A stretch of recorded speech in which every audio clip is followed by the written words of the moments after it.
So para sa kaalaman ng lahat ay si Mar po ay tapos ng Bachelor Science of Latero. Hindi po ito ang hindi napapag-aralan talaga sa eskwela.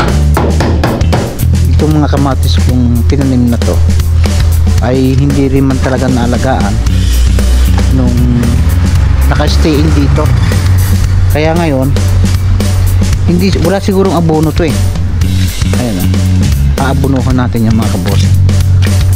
Tarda. So itong ilalim ng gate na to, kung ano-anong hayop yung pumapasok dito sa ilalim kahit nakasarado yung gate, ayan, lumulusot sila sa baba. So lagyan natin ng screen to.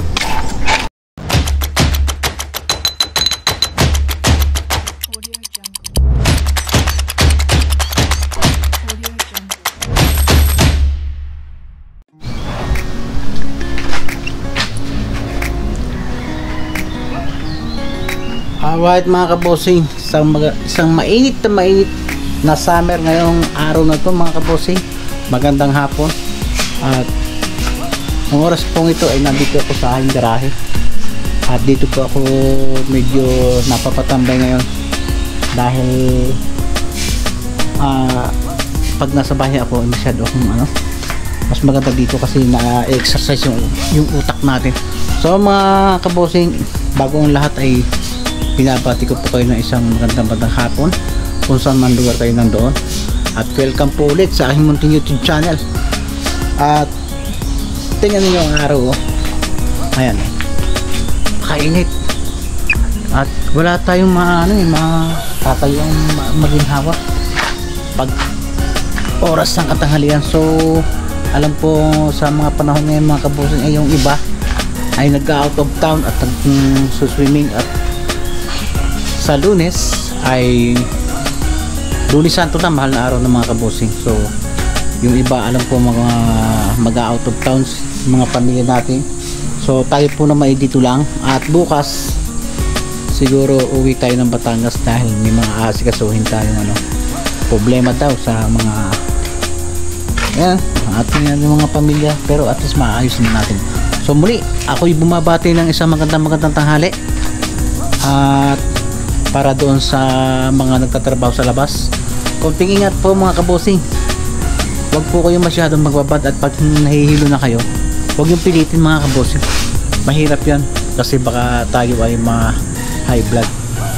Basta laging magbaon ng tubig na malamig, at kung maaari doon tayo sa lilim. Kung meron man tayong trabaho sa tapat ng kainitan ay dapat meron pa tayong sombrero o nakakalilim sa ating katawan. At itong panahon ito ay talagang doble ang pag-iingat natin dahil sa sobrang init, parang pumapatak nga po ng index.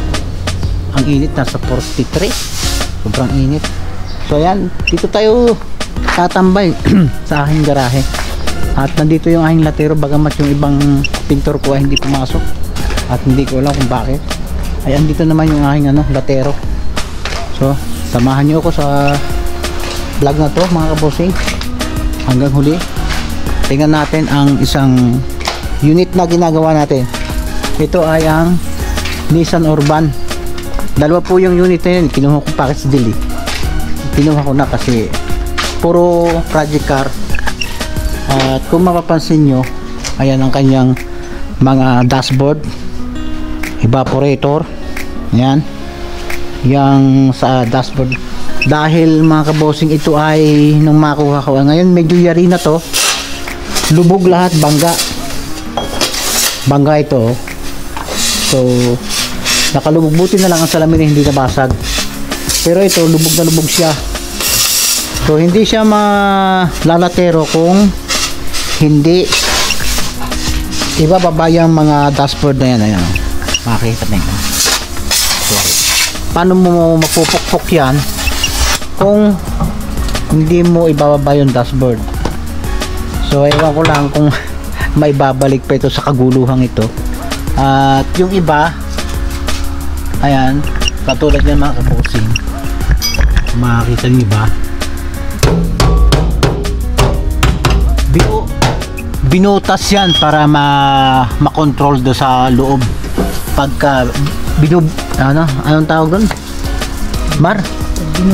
Pag binubuli. Pag binubuli daw. Alam kong bully mga kabusing, naluluko eh. Yan. So, hindi ko na ipakita sa inyo itong unit na ito nung hindi pa nakagagawa ni Mar, ang ating latero. Lubog. Sobrang lubog yan mga kabusing. Ang nagtataka lang ako, hindi nabasag ang salamin. Dahil siguro ang bangga nito, sa part na to, lubog yan eh. Wala siguro dito.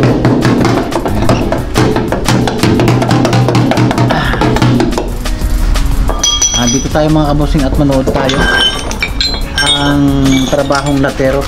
Ito po ay binubutas. Ayan, binubutas yan oh.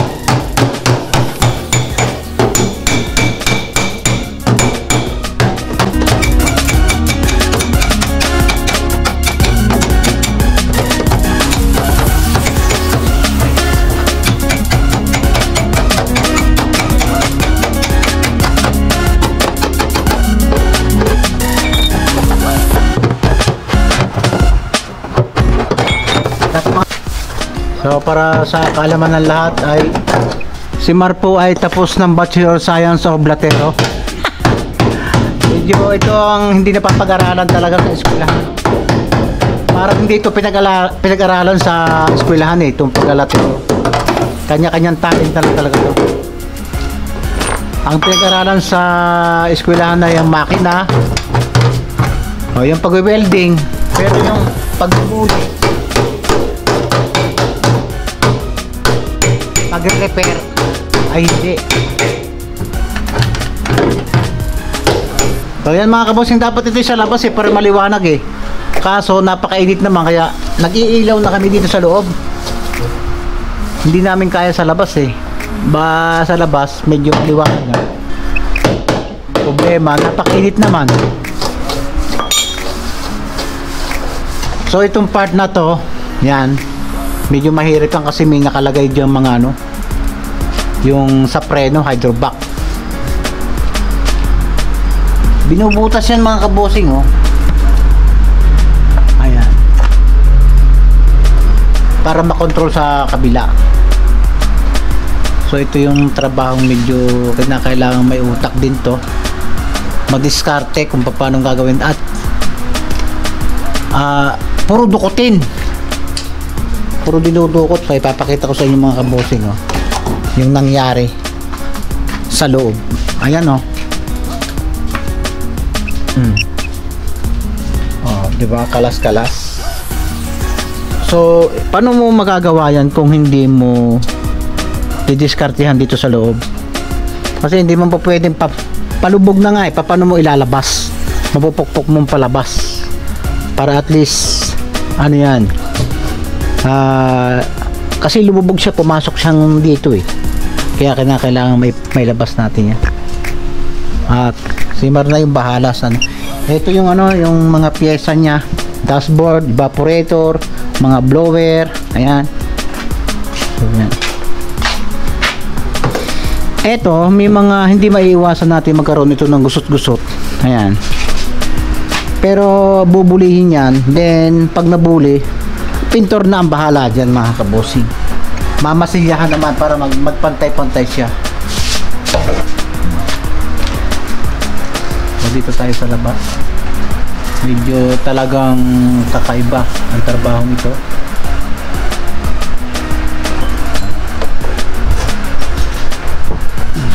Ito kasi oh,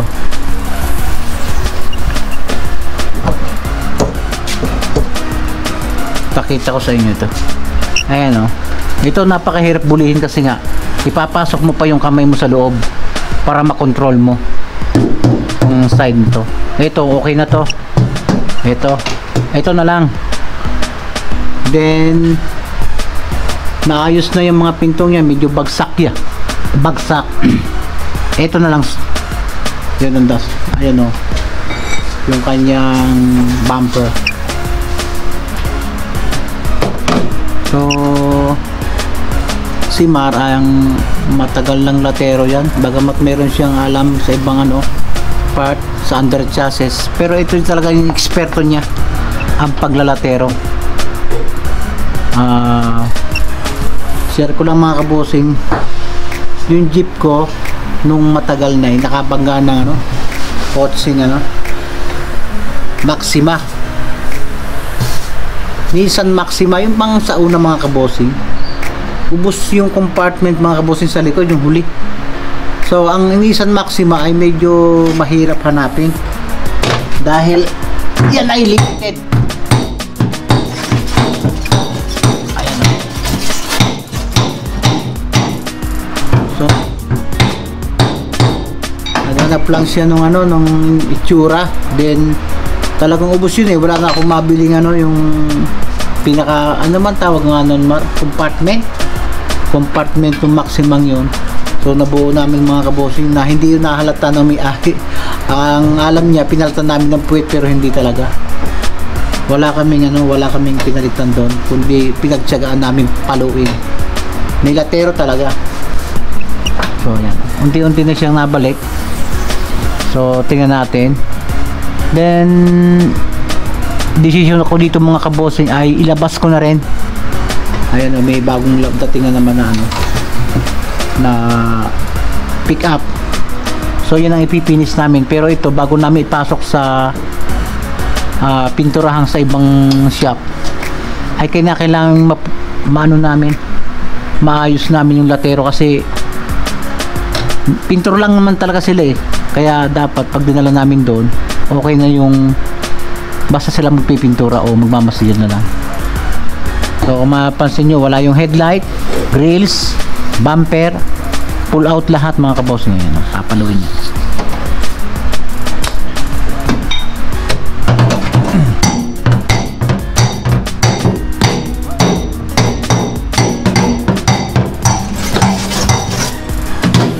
Parang mababa rin palo mo. Bagay, papaluin pa. So yan. Alam naman yung mga kabosing sa Pilipinas ay walang hindi tulad sa ibang bansa na pag nabangga ay chap na, dito hindi. Habang maaari pa talagang gagawa ng paraan. Ayan mapapansin nyo, iniinitan ng acetylene, then napapalo. Ayan, parang mabintog na mar dito papaluin na lang paloob. Konting ingat kasi mga kabosing, may mga kuryenteng mga wire, mga linya ng wire dito. Konti na lang to. So hindi gawang biro talaga mga kabosing magawa nito. Ngayon kung pagagawa natin to sa labas, malaking pera to, kaya buti na lang meron tayong galatero. Saka pagkagayang bangga at hindi ako nabili ng mga bangga pagka alam kong walang magalatero, kasi mahihirapan lang ako. Aabutin ba? Parang di na aabutin ba?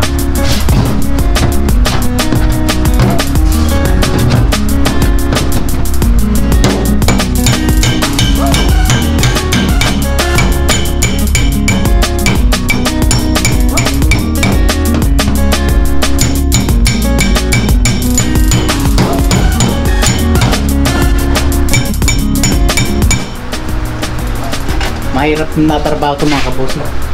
Talagang tiyaga-tiyaga. Kailangan itong salatin kung may mga lubog. Ayan. Kaya magaling ka sa salatan mga kabosing. Para ka magmamadyo.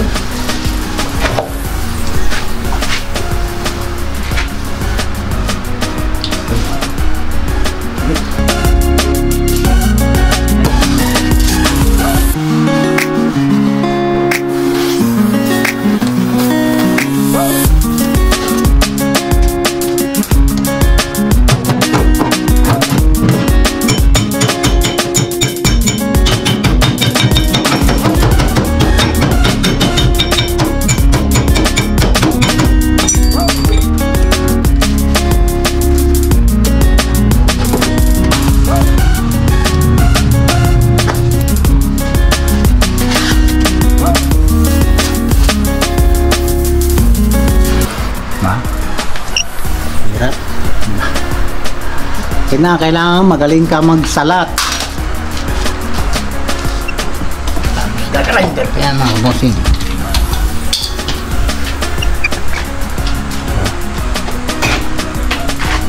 So yung masilya na lang ang mag-ano niya, magpapantay. Kasi talagang lubog itong mga kabosing eh. Hanga nga ako ito, hindi basag ang salamin eh.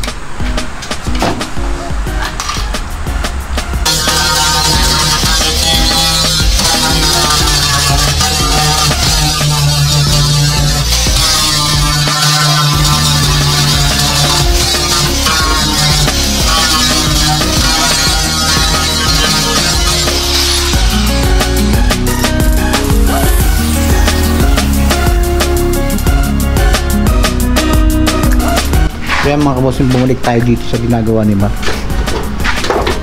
Ayan, buo na siya. Unti-unti nang ipinipit yung ano. So wala nang ano, pag pinturahan to na hindi ito makikita. At saka konti lang din naman masilya nito kasi napukpok na maigi. Unlike kanina, ay makuha ko dito ang tama nito eh, yan hanggang dito lubog siya, pasok na pasok hanggang halos tuwid na siya, papasok pang paloob. So ayan, yun ang resulta ng ano.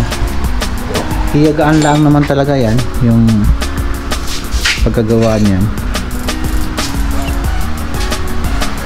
So kanina napakainit, umuwi muna ako. So ang ito ipapasok ko sa ano, sa ano, sa shop ng sa ibang shop sa kilala kong pintor para ano, mapinturahan. At bala ko sana hindi na lang dito dahil ano, hihirapan din kasi ako mag-asikaso ng mga kasi dito kasi pakain lahat. Kaso yung misis ko nahihirapan na rin talagang ano eh, mag-asikaso. At saka mas magandang ano, so kasi pag nagtatrabaho yung bukal sa kalooban, hindi yung napipilitan lang. O yan o, pagulo na siya at yun na may maibabalik din. O yan o, at siyempre dapat si Mara mag-ano yan, magbabalik dahil siya yung nagkalas niya. Meron pang ano nakalagay dyan, blower. So itong maliliit na dimple dito, matatakip man naman niya pag pinahira ng masilya. So yan ang proseso mga kabosing ng ano, pagre-restore ng sasakyan. Hindi talaga gawin biro. At itong gilid dito ay wala namang masyadong gawa eh, bukod lang doon sa likod na may mga dimple ding maliliit, ay madali na yan. Ito katulad dito, meron ng maliliit, siguro yan ay itinutulak. Yan. Saka itong handle na ito, ano yung handle na ito, Mar? Ganito na lang kaya to? Matibay pa eh. Hindi na alisin na. No? Oh. Yan lang masagwa. Ano ito? Stainless. Anong birth ito? Kung sinadyan kinabit lang. Hindi, nabingaw yan. Ay okay, ito bingaw.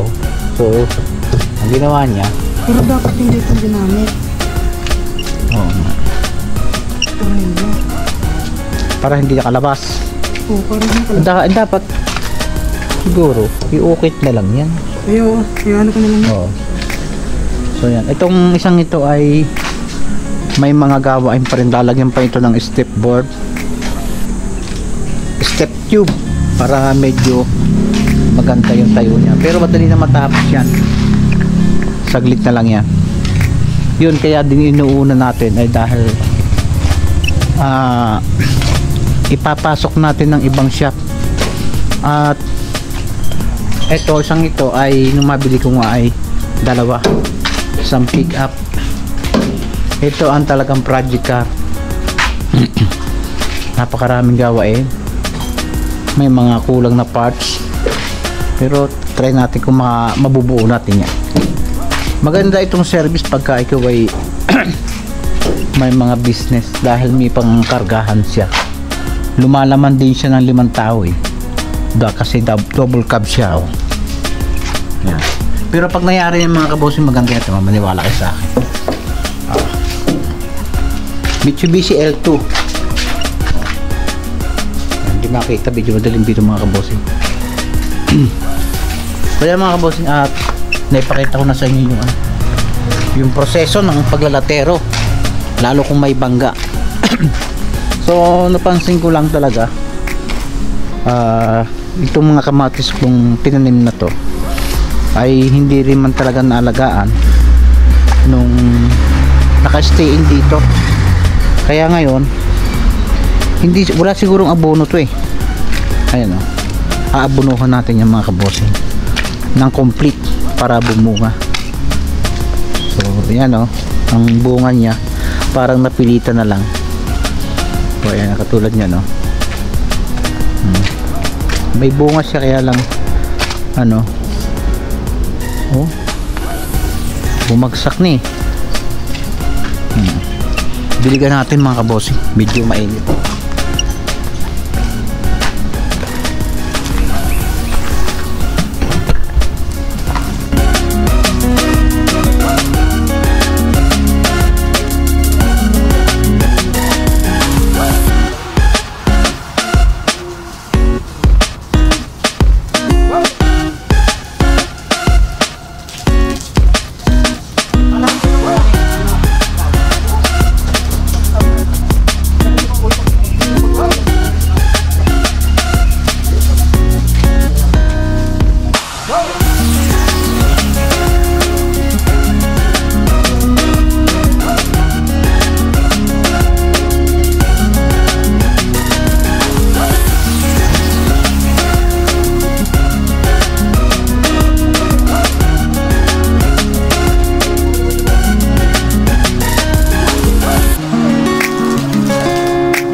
So mamaya mga kabossing ay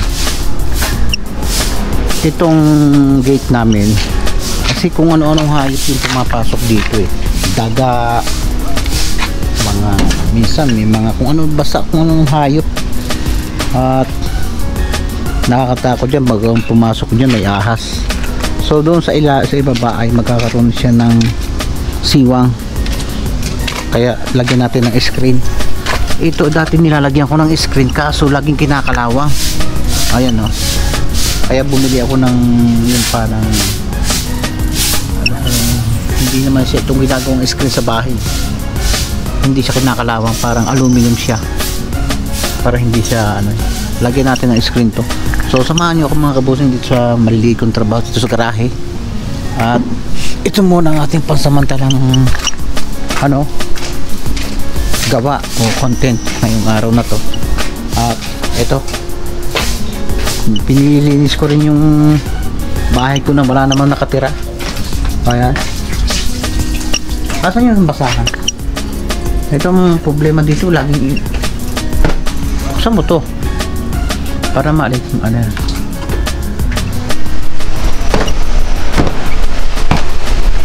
alik ka bukas.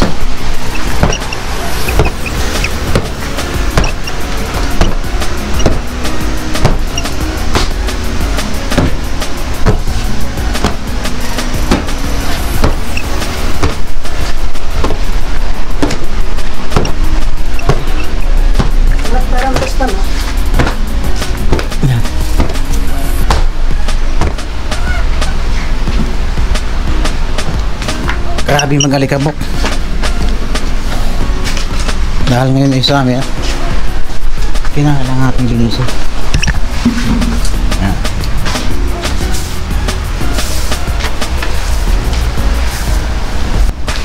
So mga kabosing, yun nga,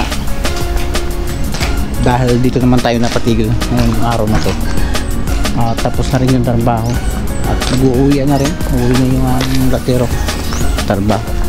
So itong ilalim ng gate na to, kung ano-anong hayop yung pumapasok dito sa ilalim, kahit nakasarado yung gate, ayan, lumulusot sila sa baba. So lagyan natin ng screen to para at least safety siya. At pag hindi kasi, pag ito ang inilalagay namin ay kinakalawang, hindi siya nagtatagal, oh. Ayan, nalalagas siya. Ilagay natin itong parang aluminum style na screen nito. Ana natin, samahan nyo mga kabosing, lagyan natin, lagay lang to.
So ayan mga kabosing, oh, natakipan na natin yung screen, oh. Wala na makakapasok na hayop yan. Ito gupitin natin.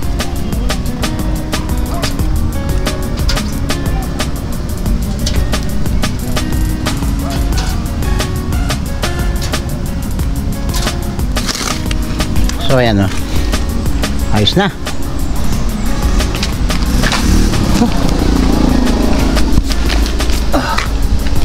Kasi mga kabosing, dito ay may maraming hayop kasi ang labas nitong garahe ko ay ano, parang gubat. Ayan, oh. Ayan, oh, napakagubat. Kaya maraming hayop na naninirahan dyan. So merong time na dito sila nanggigilid, at pag siguro maisipan nila ay pumasok sa loob ng ano, ng garahe. So ayan o, ayos na yan. Dadagdagan ko lang ng ilang tali dito.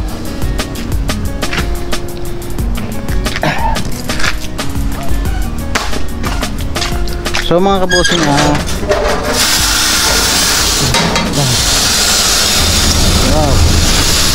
napat.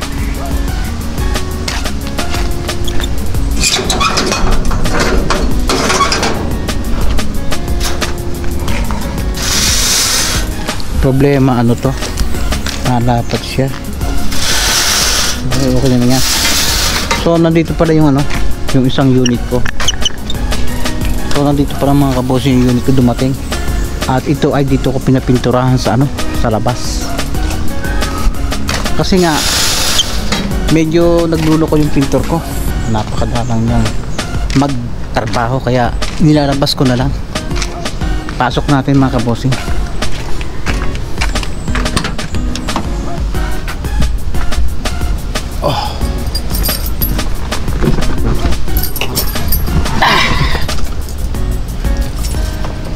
Init. Dito, ang gagawin lang dito sa unit na ito ay ano, aircon, then yung mating sa harap. Yun lang ang gagawin at ready to ano na to save.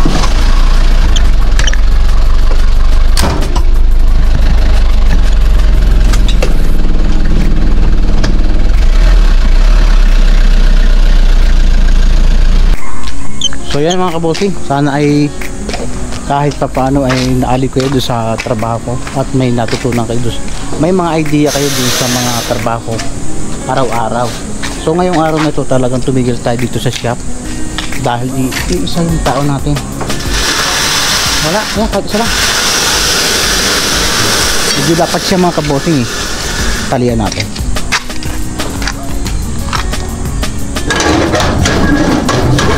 So yan mga kabosing, at hanggang dito na lang yung vlog natin at medyo bilim na.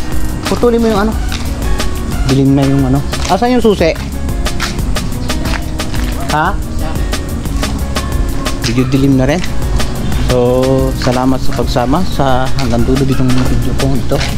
Until next video na lang, at sana sa mga oras na ito ay yun, nasa maayos kayong kalagayan kung saan man kayo naroon. At ito nga yung ano, yung huling sarduhan natin. Ano? Unit natin natatapusin. Medyo na marami tayong unit ngayon. Ano? Gawain eh. So, ayan. Hanggang dito na lang mga kabosing. Until next video na lang. Bye bye.